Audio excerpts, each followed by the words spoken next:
तो बेटा कैसे हो आप लोग? चलो आज बेटा हम लोग पढ़ेंगे mitochondria.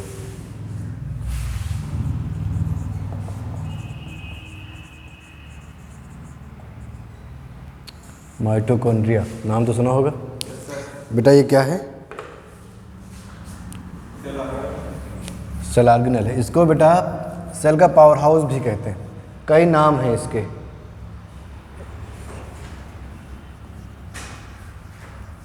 Power house of cell, इसको बोलते हैं सेल विद इन सेल, ये सेमी ऑटोनोमस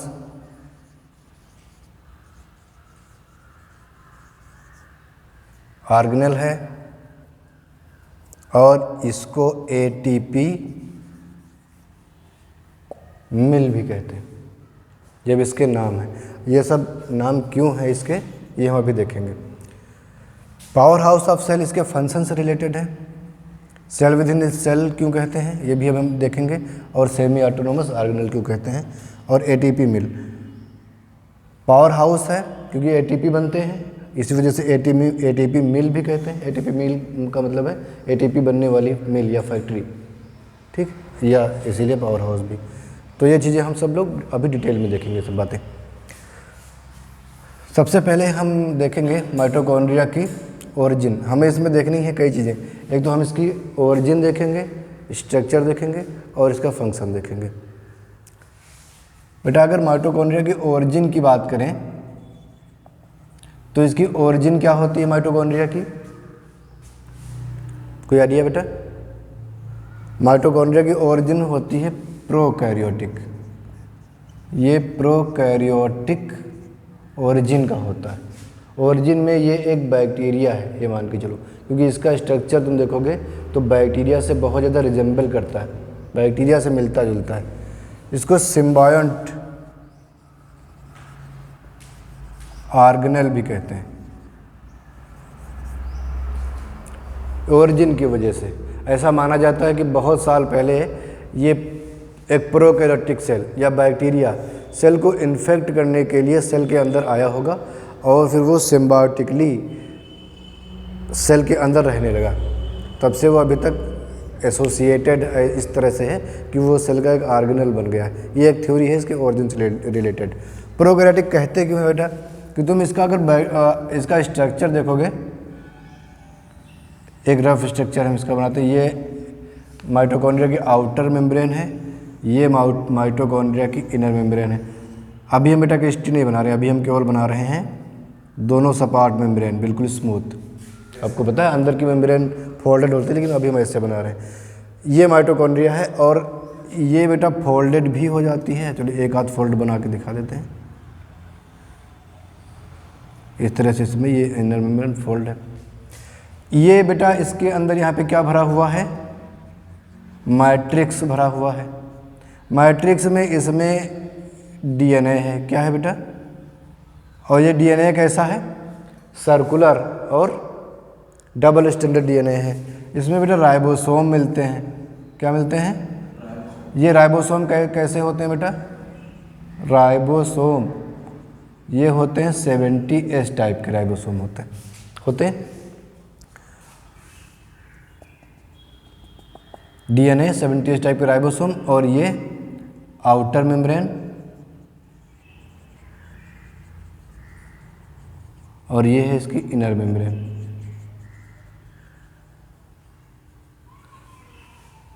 आउटर मेम्ब्रेन जो होती है वो इनर मेम्ब्रेन के मुकाबले में ज़्यादा परमेबल होती है, मोर परमेबल।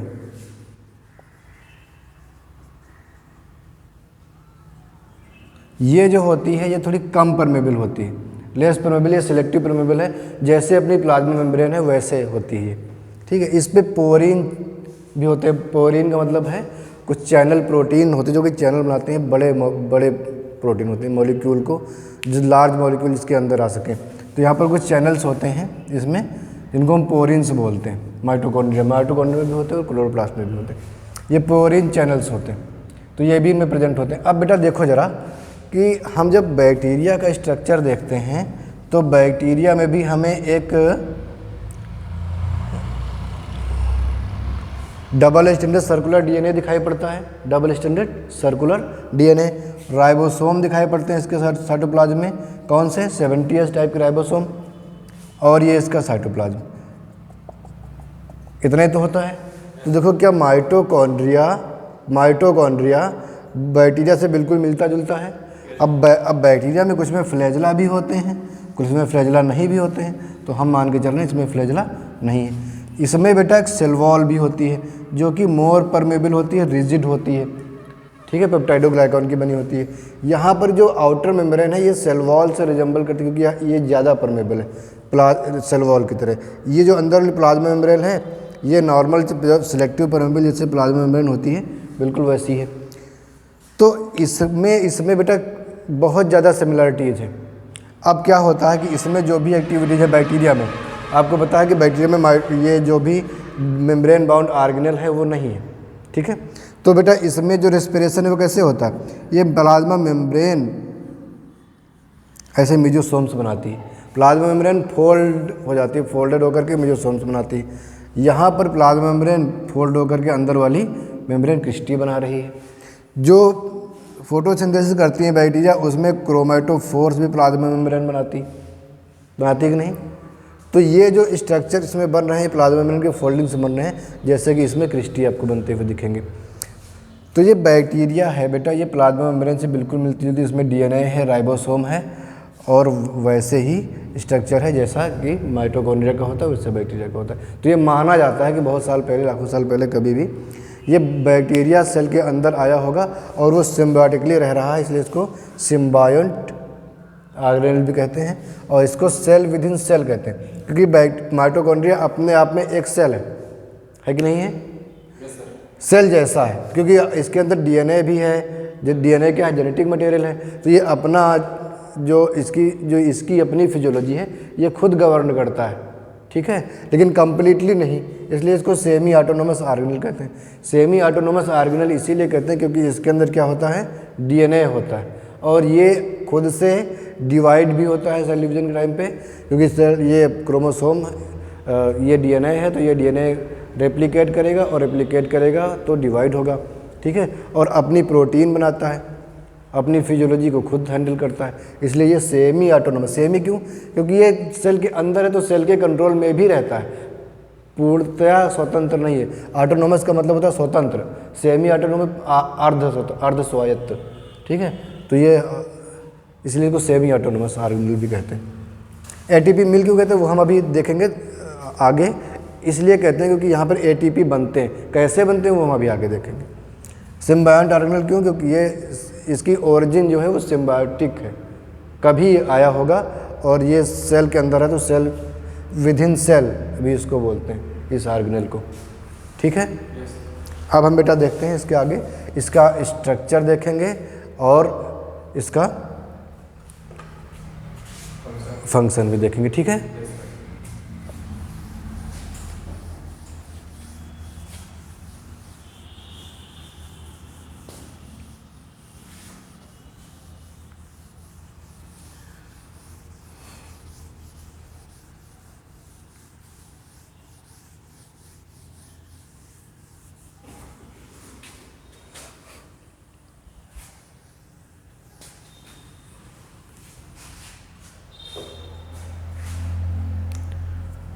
माइटोकॉन्ड्रिया सेल में मिलने वाला बहुत इम्पॉर्टेंट ऑर्गेनेल है। ये देखो हम पहले सेल बना लें, इसमें बेटा ये न्यूक्लियस है, वैक्यूल्स हैं, माइटोकॉन्ड्रिया है, अब ये ER है,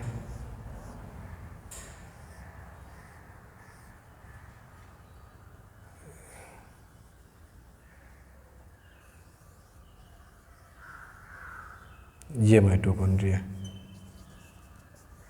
तो माइटोकॉन्ड्रिया बेटा सेल में होता है, साइटोप्लाज्म में डूबा हुआ मिलेगा आपको। तो बेटा एक ये बहुत ही छोटा ऑर्गेनेल होता है, तो ईजिली ये आपको दिखाई नहीं पड़ता है, इलेक्ट्रॉन माइक्रोस्कोप से भी बहुत आसानी से दिखाई नहीं पड़ता है ये, ठीक है। इसलिए इसको स्टेन करना पड़ता है। क्या करना पड़ता है?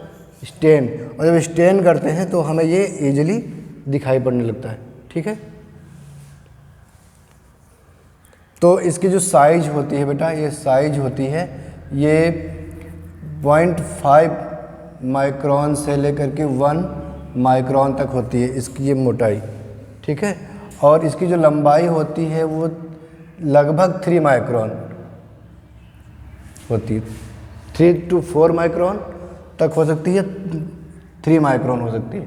तो एवरेज हमने लिख दिया, 3 से थोड़ी कम हो सकती है, थोड़ी ज़्यादा भी हो सकती है, तो इसलिए हमने इसको लिख दिया 3 माइक्रोन या माइक्रोमीटर इसकी लेंथ होती है। वो छोटे छोटे आर्गन्स होते हैं। अब अच्छा, इनकी शेप जो होती है वो शेप आपको ये स्फेरिकल भी मिलेंगे, ग्रेन्यूल लाइक, और कभी कभी ये लंबे लंबे धागे के फॉर्म में भी ऐसे ऐसे माइटोकॉन्ड्रिया भी हमें दिखाई पड़ते हैं। तो इसलिए इसका नाम माइटोकॉन्ड्रिया इसी वजह से रखा गया है, क्योंकि ये ग्रेन्यूल लाइक होते हैं, इसलिए कॉन्ड्रिया, और माइटोस का मतलब होता है धागा, धागे जैसे लंबे लंबे होते हैं, सूत्र जैसे होते हैं, इसलिए इनको माइटो, तो ये कुल मिलाकर इनको माइटोकॉन्ड्रिया कहा जाता है। ठीक है बेटा, तो इनका जो स्ट्रक्चर है वो कुछ इस तरह से है। ये लंबा सा हम बना रहे हैं माइटोकॉन्ड्रिया एकदम, ये माइटोकॉन्ड्रिया है।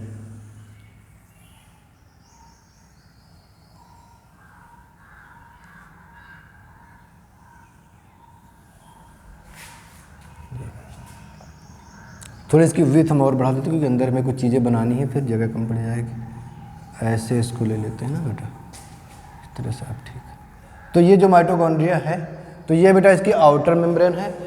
आउटर मेम्ब्रेन बेटा बिल्कुल स्मूथ होती है, कहीं से कोई भी फोल्डिंग इसमें नहीं होती है। जो इनर मेम्ब्रेन है वो फोल्डेड होती है। ये इनर मेम्ब्रेन है, और inner membrane finger like structure बनाती है अंदर। कैसे स्ट्रक्चर बनाती है बेटा?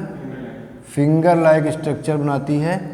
और ये जो फिंगर लाइक स्ट्रक्चर है, इन फिंगर लाइक स्ट्रक्चर को हम क्रिस्टी बोलते हैं। क्या बोलते हैं बेटा?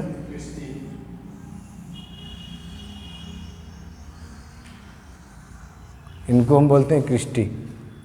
ठीक है, तो ये इसकी है आउटर मेम्ब्रेन, आउटर मेम्ब्रेन। ये है इसकी इनर मेम्ब्रेन। ये तो हम बता ही चुके हैं कि ये मोर परमेबल है, तो दोबारा यहाँ पर नहीं लिख रहे हैं। इनर मेम्ब्रेन कम परमेबल है, सिलेक्टिव परमेबल है। इनर मेम्ब्रेन फोल्डेड भी है, और फोल्ड होकर के ये बनाती है क्रिस्टी। क्या बनाती है बेटा? क्रिस्टी बनाती है। क्रिस्टी के ऊपर यहाँ पर बेटा इनर मेम्ब्रेन के ऊपर हमें कुछ मैच स्टिक लाइक स्ट्रक्चर दिखाई पड़ते हैं। मैच स्टिक लाइक स्ट्रक्चर दिखाई पड़ते हैं, इनको हम बोलते हैं ऑक्सीसोम या F1 पार्टिकल या ATP सिंथेस। इन अलग अलग नामों से इनको बुलाया जाता है। ये नाम क्यों है ये अभी हम चर्चा करेंगे थोड़ी देर में। ये बेटा ऐसे स्ट्रक्चर आपको दिखाई पड़ेंगे, ये देखो ऐसे स्ट्रक्चर मैच स्टिक जैसे स्ट्रक्चर हैं, और इन स्ट्रक्चर्स को हम बोलते हैं ऑक्सीसोम। इनको क्या बोलते हैं बेटा? ऑक्सीसोम, या इनको बोलते हैं F1 पार्टिकल, या इनको हम बोलते हैं ATP सिंथेस। ATP सिंथेस, ये इनके नाम है। ठीक है, ऑक्सीसोम।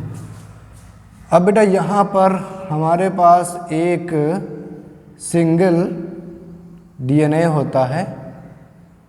NCERT लिखती है सिंगल, लेकिन ये नहीं लिखती कि single standard. DNA double standard होगा, सर्कुलर होगा, बट सिंगल होगा। एक DNA होगा, ठीक है, एक DNA होगा इसके अंदर, और राइबोसोम बहुत से होंगे। राइबोसोम बहुत से होंगे इसमें, लेकिन एक DNA होगा। और ये DNA कैसा है बेटा?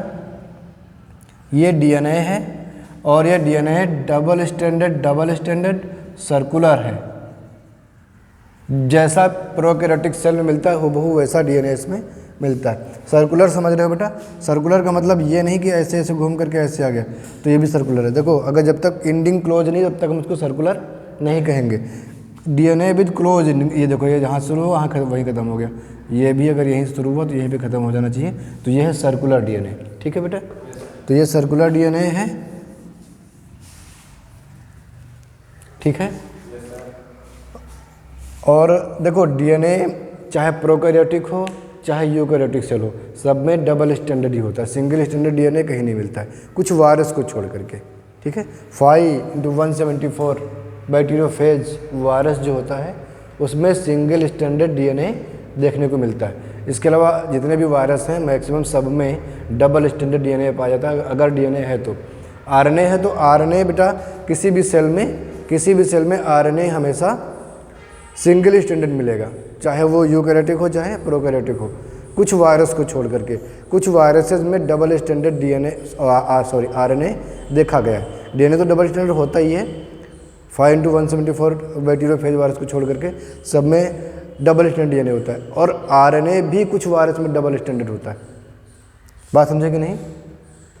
फिर से रिपीट करते हैं, डीएनए सब में डबल स्टैंडर्ड कुछ वायरस को छोड़ करके, आरएनए सब में सिंगल स्टैंडर्ड कुछ वायरस को छोड़ करके। ठीक, तो ये डीएनए है, डबल स्टैंडर्ड डीएनए है ये और यहाँ पर ये पूरा एक फ्लूइड लाइक स्ट्रक्चर भरा हुआ है। कैसा स्ट्रक्चर है बेटा? फ्लूइड लाइक स्ट्रक्चर भरा हुआ है, और इस फ्लूइड लाइक स्ट्रक्चर को हम बोलेंगे मैट्रिक्स। क्या बोलेंगे बेटा? ये होता है मैट्रिक्स। अब मैट्रिक्स के अंदर बेटा बहुत से एंजाइम्स होते हैं, रेस्पिरेटरी एंजाइम्स, क्योंकि ये रेस्पिरेशन करने वाला ऑर्गेनेल है, इसके अंदर रेस्पिरेशन होता है। और रेस्पिरेशन कौन सा? एरोबिक। जो ग्लाइकोलिसिस के बाद अगर रेस्पिरेशन एरोबिक है तो उसमें फिर ये माइटोकॉन्ड्रिया में वो होगा, तो उसमें क्रेब्स साइकिल और इलेक्ट्रॉन ट्रांसपोर्ट चेन, वो सब यहीं पर आपको देखने को मिलेगा माइटोकॉन्ड्रिया के अंदर। ठीक है बेटा, तो ये है। अब यहाँ पर बेटा जो स्पेस आपको देखने को मिलेगा, एक तो स्पेस अंदर आप देख रहे हैं और एक बाहर। जो बाहर वाला स्पेस है बेटा इसको हम कहते हैं पेरी माइटोकॉन्ड्रियल स्पेस। इस स्पेस को क्या बोलते हैं बेटा? पेरी माइटोकॉन्ड्रियल स्पेस, और या इसको हम आउटर चेम्बर भी कहते हैं। देखो ये जो बेटा मेम्ब्रेन है, इस मेम्ब्रेन की वजह से ये दो चैम्बर्स में बट गया है, इनर मेम्ब्रेन की वजह से माइटोकॉन्ड्रिया बट गया है ना। तो जो बाहर का ये वाला चैम्बर है इसको हम बोलेंगे आउटर चैम्बर, और जो इनर वाला ये वाला एरिया है इसको हम इनर चैम्बर बोलेंगे। जहाँ पर मैट्रिक्स है इसको हम क्या बोलेंगे बेटा? Inner chamber. क्या बोलेंगे? Inner chamber. तो बेटा बताओ इनर चैम्बर में क्या है? मैट्रिक्स है। इनर चैम्बर में क्या है? मैट्रिक्स है, और डीएनए है, राइबोसोम है, और रेस्पिरेटरी एंजाइम्स प्रेजेंट हैं। ठीक है, ऑक्सीसोम, ये सब है। अच्छा, पेरी माइटोकॉन्ड्रियल स्पेस या outer membrane outer chamber, peri mitochondrial space कहें या क्या कहें? आउटर चैम्बर कहें। इसमें क्या प्रेजेंट है? इसमें कुछ एंजाइम प्रेजेंट हैं जिसको हम बोलेंगे पीडीसी। कुछ एंजाइम है जिसको हम बोलेंगे,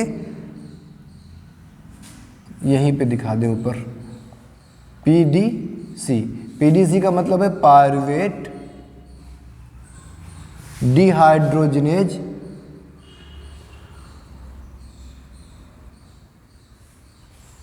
कॉम्प्लेक्स। यहां दिखाई पड़ रहा है बेटा? Pyruvate dehydrogenase complex. Pyruvic acid को डिहाइड्रेट करके एसिटिल को एंजाइम ए बनाता है, ये एंजाइम जिसको हम पीडीसी या पायरुवेट डिहाइड्रोजनेज कॉम्प्लेक्स कहते हैं। तो बेटा ये हुआ स्ट्रक्चर। लंबाई इसकी ज़्यादा होती है, विड्थ बहुत कम होती है, मोटाई तो बहुत कम होती है। अब हमने मोटाई 0.5 माइक्रोन होती है, 1 माइक्रोन भी हो सकती है, और ये चौड़ाई जो है ये 1 से 2 माइक्रोन हो सकती है, लंबाई 3 से 4 माइक्रोन की हो सकती है, लंबी ऐसा। तो ये है बेटा माइटोकॉन्ड्रिया। ठीक है, ये माइटोकॉन्ड्रिया का स्ट्रक्चर है। आउटर मेम्ब्रेन स्मूथ है, इनर मेम्ब्रेन फोल्डेड है, और उस इनर मेम्ब्रेन के ऊपर आग्यूसोन्स लगे हुए हैं। आप चाहो तो पूरे में भी बना सकते हो, ऐसे ये पूरे में ही होंगे, हमने थोड़े में बनाए हैं, आप इनको पूरे में बनाइएगा। ठीक है, ये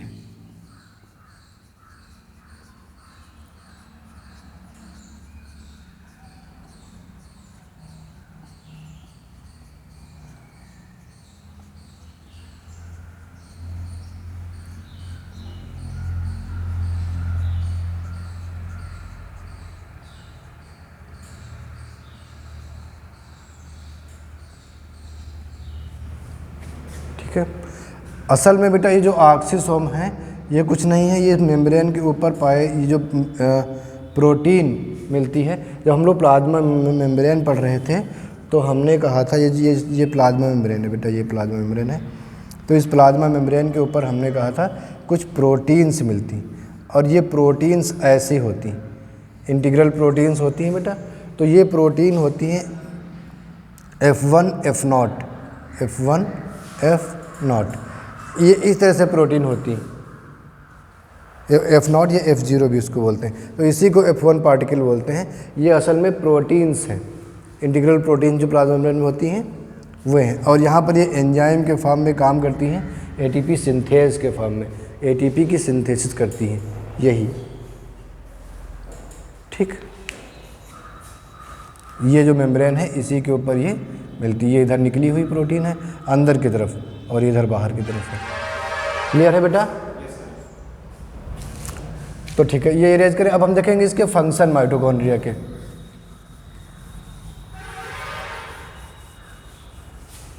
यहां तक कोई कंफ्यूजन है, कुछ पूछना है? ठीक, नोट कर लो बेटा। अब देखते हैं इसके फंक्शन। ये पूरा इरेज कर देना, आधा इरेज कर देते हैं, इतनी स्पेस मिल जाएगी फिर।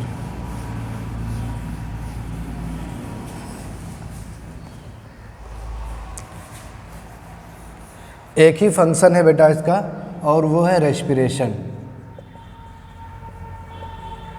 रेस्पिरेशन में भी एरोबिक रेस्पिरेशन जिसमें होता है उसमें माइटोकॉन्ड्रिया का यूज होता है, जिसमें नहीं होता उसमें नहीं। क्योंकि जब रेस्पिरेशन होता है तो बेटा ग्लाइकोलिसिस सब में होता है। ग्लाइकोलिसिस एक कॉमन पाथवे है, EMP पाथवे। आप रेस्पिरेशन पढ़ेंगे तो वहाँ डिटेल में हम लोग देखेंगे। ग्लाइकोलिसिस में ये कॉमन है, और ग्लाइकोलिसिस के बाद पायरुविक एसिड बनता है। इसका रिजल्ट पायरुविक एसिड, अगर क्रेब साइकिल एरोबिक रेस्पिरेशन होना होगा तो वो पायरुविक एसिड माइटोकॉन्ड्रिया के अंदर जाएगा। ठीक है, तो देखो यहाँ पर ये ग्लाइकोलिसिस है।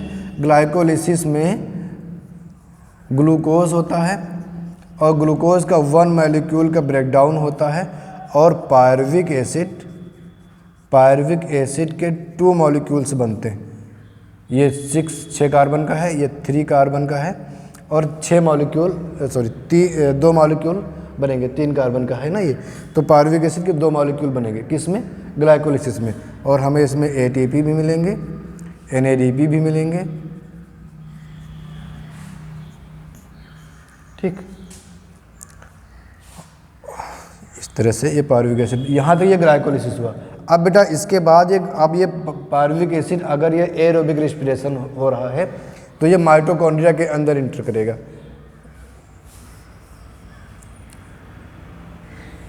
इसको हम फिर से कंप्लीट कर दे रहे हैं। ये जो माइटोकॉन्ड्रिया है बेटा, अब ये माइटोकॉन्ड्रिया के अंदर इंटर करेगा पायरुविक एसिड, तो कहाँ जाएगा बेटा? यहाँ पर पेरी माइटोकॉन्ड्रियल स्पेस में। ठीक है, और पेरी माइटोकॉन्ड्रियल स्पेस में क्या है? PDC है। क्या है बेटा? PDC, ये अभी हमने बताया था ना, ये PDC है। PDC ये जो पायरुविक एसिड है, ये पायरुविक एसिड आ गया, PA लिखा हमने, पायरुविक एसिड। इस पायरुविक एसिड को एसिटिल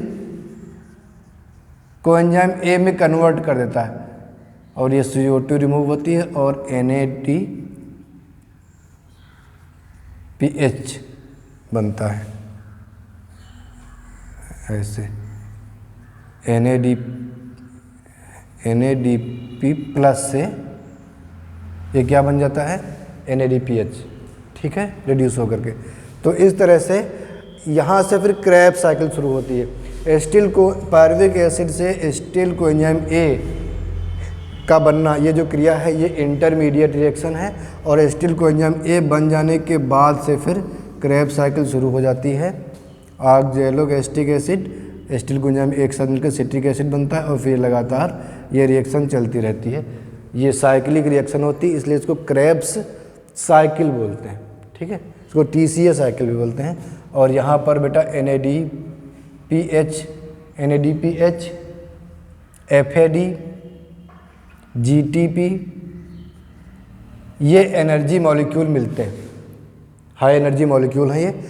तो बेटा ये जो NADPH है, FAD है, GTP है, ये सब चेक एनर्जी है और इनको कैश एनर्जी में बदला जाता है। कैश माने ATP है, वो कैश एनर्जी है, और ये NADP या FAD ये क्या है, चेक एनर्जी। जैसे आपको चेक मिल जाए तो 10,000 रुपये की, तो आप अगर जाओगे शॉपिंग करके उस चेक से आप शॉपिंग कर सकते हो?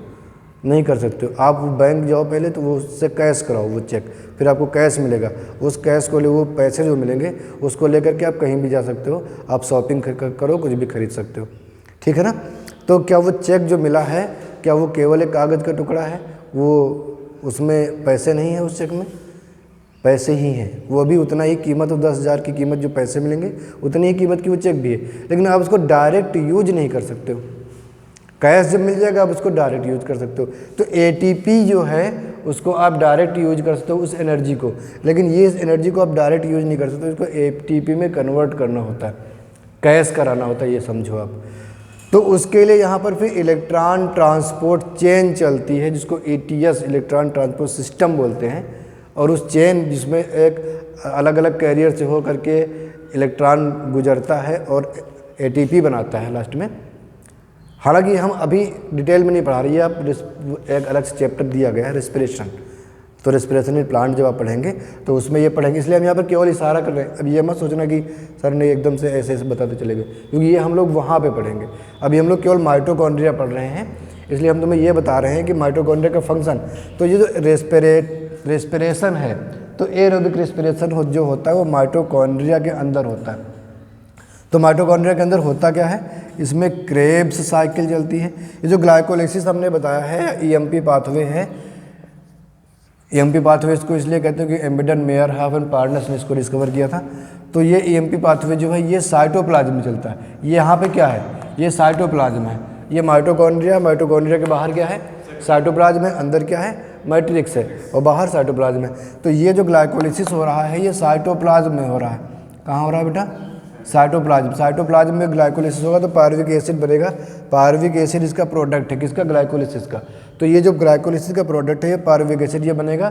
तो अब ये माइटोकॉन्ड्रिया के अंदर जाएगा। कहाँ जाएगा, माइटोकॉन्ड्रिया के अंदर जाएगा। तो इससे एसिटिल कोएंजाइम A मिलेंगे PDCA एंजाइम की हेल्प से। PDCA enzyme pyruvate dehydrogenase complex, ये इसको एसिटिल कोएंजाइम A में कन्वर्ट कर देगा, और एसिटिल कोएंजाइम A के बनते ही क्रेब साइकिल शुरू हो जाएगी। तो एक तो होती है क्रेब साइकिल माइटोकॉन्ड्रिया के अंदर, ठीक है बेटा। उसके बाद ये जो क्रेब साइकिल कंप्लीट होने के बाद हमें NADPH, FAD और GTP मिलते हैं, ठीक है। इसके लिए NADPH और FAD से ATP बनाने के लिए इलेक्ट्रॉन ट्रांसपोर्ट सिस्टम में इन सबको यूज होता है, और वहाँ पर ATP बनते हैं, ठीक है। तो वहाँ उसको हम बोलते हैं इलेक्ट्रॉन ट्रांसपोर्ट चेन या इलेक्ट्रॉन ट्रांसपोर्ट सिस्टम बोलेंगे तो ETS लिखेंगे, ठीक है। इलेक्ट्रॉन ट्रांसपोर्ट सिस्टम से इनको गुजारना होता है, और तब हमें ATP मिलते हैं। क्लियर है बेटा। तो ये दो बड़ी चीज़ें होती हैं माइटोकॉन्ड्रिया के अंदर। जब तक बेटा ETS नहीं होगा, इलेक्ट्रॉन ट्रांसपोर्ट चेन नहीं चलेगी, तब तक क्रेब साइकिल में बने हुए FAD और NADPH का कोई मतलब नहीं है, ठीक है। एक NADPH से 3 ATP और एक FAD से 2 ATP मिलते हैं, और GTP तो ATP के बराबर, एक GTP माने एक ATP। बस ATP में एडेनोसिन ट्राइफॉस्फेट होता है और GTP में ग्वानोसिन ट्राइफॉस्फेट होता है। केवल नाइट्रोजन बेस का फर्क है, वहाँ पर ग्वानोसिन होगा, ग्वानिन होगा, इसमें एडेनिन होगा। जब एडेनिन होगा तो एडेनोसिन ट्राइफॉस्फेट बोलेंगे, ग्वानिन होगा तो ग्वानोसिन ट्राइफॉस्फेट बोल देंगे, ठीक है। इतनी सी बात है बेटा। तो माइटोकॉन्ड्रिया का काम है, कुल मिलाकर के जब इलेक्ट्रॉन ट्रांसपोर्ट चेन चलेगी तो इसमें क्या मिलेगा बेटा, हमें ATP मिलेगा, और ATP के फॉर्म में क्या मिलेगा, एनर्जी मिलेगी। और ये जब एनर्जी मिल जाएगी बेटा, यही इसका उद्देश्य है, एनर्जी बनाना। तो एनर्जी बनेगी, तो इस वजह से इसको हम बोलते हैं पावर हाउस ऑफ सेल।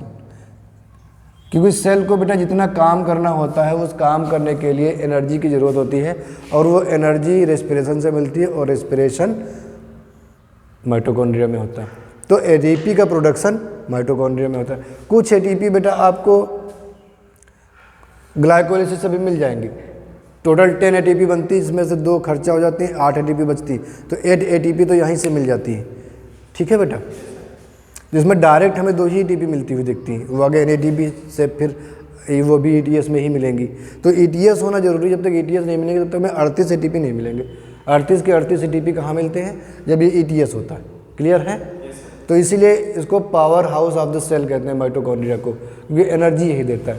क्योंकि एटीपी बन रहे हैं इसलिए इसको एटीपी मिल भी कहते हैं। ठीक है, अब बेटा बताओ, चीज़ों को रिवाइज करो। बताओ इसकी ओरिजिन कैसी है? प्रोकैरियोटिक ओरिजिन है। ठीक है, ये इसको सिम्बायोट ऑर्गेनेल क्यों कहते हैं? क्योंकि इसकी ओरिजिन प्रोकैरियोटिक है और ये एक सिम्बायोटिकली कभी न कभी रहने आया होगा ऐसा माना जाता है, और फिर ये सिम्बायोटिकली इसमें रह रहा है, सेल के अंदर रह रहा है, इसलिए इसको सेल विद इन सेल भी कहते हैं। क्लियर है? अच्छा, अब बेटा ये बताओ कि नंबर कितने होते हैं किसी सेल के अंदर? माइटोकॉन्ड्रिया के नंबर कितने होते हैं? तो बेटा नंबर जो होते हैं माइटोकॉन्ड्रिया के वो सेल टू सेल वेरी करते हैं। किसी सेल में 2 ही 4-5 माइटोकॉन्ड्रिया होंगी, किसी में 200-300 माइटोकॉन्ड्रिया हो सकती हैं। जो सेल जितनी एक्टिव होगी, जो ज़्यादा एनर्जी का यूटिलाइज करेगी, उस सेल में माइटोकॉन्ड्रिया के नंबर उतने ही ज़्यादा होंगे। जैसे हम लोग की मसल सेल है, मसल सेल में 300 से 400 माइटोकॉन्ड्रिया होते हैं। किसी ज़्यादा एक्टिव सेल है तो 500 माइटोकॉन्ड्रिया तक उसमें हो सकते हैं। इंसेक्ट्स या बर्ड्स जो फ्लाइंग इंसेक्ट्स हैं, फ्लाइंग इंसेक्ट्स, उनके मसल्स में आपको 4 से 5 लाख माइटोकॉन्ड्रिया पर सेल मिलते हैं। एक सेल के अंदर 4 से 5 लाख माइटोकॉन्ड्रिया मिलते हैं। तो ये डिपेंड करता है कि सेल कैसी है, तो उसी आधार पर सेल में माइटोकॉन्ड्रिया के नंबर होते हैं। सेल अगर एक्टिव नहीं है, नॉर्मली एक्टिविटी करती है, तो 4-5 माइटोकॉन्ड्रिया। सेल एक्टिव है, जैसे मसल सेल है तो उसमें 400-500 माइटोकॉन्ड्रिया। बहुत ज़्यादा एक्टिव है जैसे कि इंसेक्ट, फ्लाइंग इंसेक्ट में आपको मिल जाए, ऐसे इंसेक्ट नहीं रेंगने वाले, फ्लाइंग इंसेक्ट, उनमें आपको मिल जाएंगे 4 से 5 लाख माइटोकॉन्ड्रिया पर सेल। ठीक है? अच्छा, अब बताओ बेटा एक क्वेश्चन और बताओ, इसमें इस सेल को सेमी ऑटोनोमस ऑर्गेनेल क्यों कहते हैं? सॉरी, माइटोकॉन्ड्रिया को, सेल को नहीं, माइटोकॉन्ड्रिया को सेमी ऑटोनोमस ऑर्गेनेल क्यों कहते हैं?